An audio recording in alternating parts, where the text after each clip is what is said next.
The Dangers of Colloquialising Mental Health Disorders by Daniel Walker and narrated by Stephanie Roscoe. Fun fact, did you know that rewatching a show over and over again is actually a sign of severe mental illness?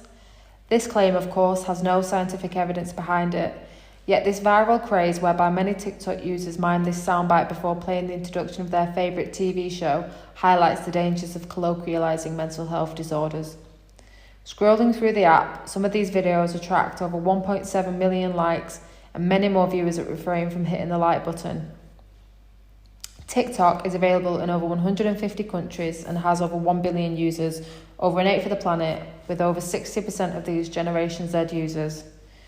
Exposing this young generation to not only the colloquialisation of language regarding mental health, but spreading widespread misinformation pertaining this topic causes huge issues that must be addressed. This is just one of many examples in our modern society whereby mental health disorders are spoken out of context, and it is important to address this issue to the impact it can have on those that are experiencing symptoms of mental health disorders. Despite heightened awareness of mental health disorders and increasing support of honesty and discussing one's feelings, stigma is still rife regarding depression, anxiety, and other mood disorders.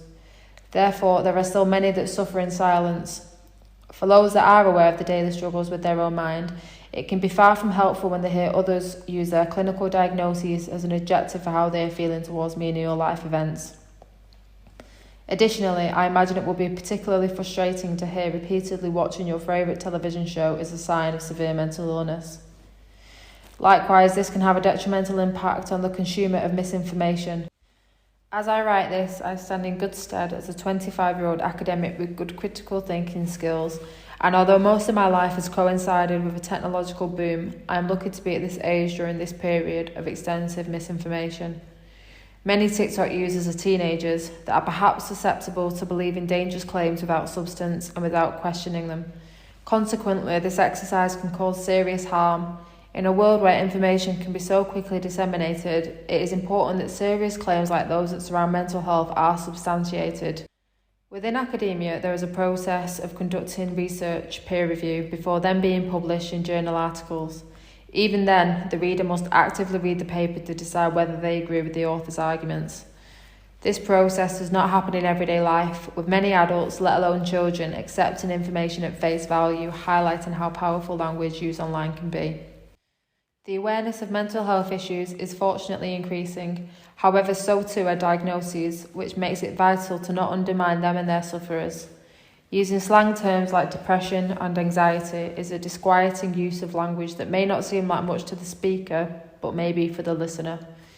Even more concerning is that this is not limited to face-to-face encounters, and there are in fact examples of widespread misinformation regarding mental health online, which can lead to self-misdiagnosis and false beliefs. It is important for adults to consider the language they use in person as well as online, especially when children are involved.